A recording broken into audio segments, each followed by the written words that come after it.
Urdu story time کے دیکھنے والوں کو خوش آمدید کہتے ہیں۔ حضور نبی کریم صلی اللہ علیہ وآلہ وسلم کی خدمت میں ایک خاتون آئی اور کہنے لگی کہ مجھ سے گناہ ہو گیا ہے اور میرے پیٹ میں ناجائز بچہ ہے۔ آپ صلی اللہ علیہ وآلہ وسلم نے فرمایا، کیسے مان لیں کہ تو نے بدکاری کی ہے؟ پر اس خاتون میں احساس گناہ بڑا تھا، تو آپ صلی اللہ علیہ وآلہ وسلم نے فرمایا کہ جاؤ اور بچہ پیدا ہونے کے بعد پھر آنا۔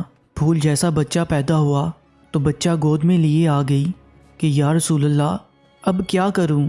تو آپ صلی اللہ علیہ وآلہ وسلم نے فرمایا کہ غلطی گویا تیری ہے، بچے کی نہیں، واپس جاؤ، اسے دودھ پلاؤ، جب روٹی کھانے لگے تب آ جانا۔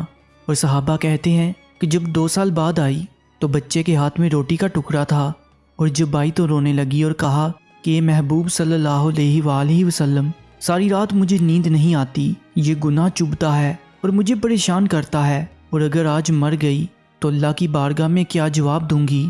نظر کرم فرمائیں۔ تو آپ صلی اللہ علیہ وآلہ وسلم نے فرمایا کہ بچہ ایک صحابی کو دے دو اور اسے کہو کہ اس کی اپنے بچوں کی طرح پرورش کرنا۔ پھر فرمایا کہ اس خاتون کو باہر لے جاؤ اور پتھر مار مار کر سنسار کر دو، یہاں تک کہ وہ بی بی انتقال کر گئی۔ آپ صلی اللہ علیہ وآلہ وسلم نے 2 صحابیات کی ڈیوٹی لگائی اور فرمایا کہ اسے اٹھاؤ، غسل بھی دو، کفن بھی پہناؤ، اور جب یہ کام ہو گیا تو حکم ہوا کہ صفیں سیدھی کرو، میں خود اس کا جنازہ پڑھاؤں گا۔ تو صحابہ کرام نے کہا کہ اے نبی صلی اللہ علیہ وآلہ وسلم، اس کا جنازہ معاذ اللہ۔ تو میرے پیارے آقا صلی اللہ علیہ وآلہ وسلم نے اس خاتون کو معاشرے سے کاٹا نہیں، بلکہ آپ صلی اللہ علیہ وآلہ وسلم نے فرمایا کہ تو نے اس کا گناہ دیکھا ہے مگر اس کا احساس نہیں دیکھا، اس کی توبہ کا انداز نہیں دیکھا، اس کی طرف نہیں دیکھی، بارگاہ خدا میں سرخرو ہونے کا جذبہ نہیں دیکھا۔ آپ صلی اللہ علیہ وآلہ وسلم نے فرمایا کہ اس نے اتنی اعلیٰ توبہ کی ہے کہ اگر ساری امت میں بانٹ دو تو اللہ سب کی بخشش فرما دے۔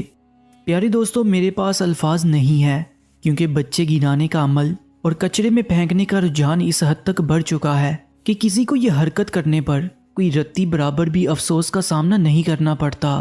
پر اب فرق صرف اتنا ہے کہ اس دور میں گناہ کا احساس ہو جاتا تھا، مگر آج کے اس وقت میں گناہ بہت فخر سے کیا جاتا ہے اور بتایا بھی جاتا ہے، پھر چاہے وہ گناہ چھوٹا ہو یا بڑا، اس کا کوئی پچھتاوا بھی نہیں ہوتا۔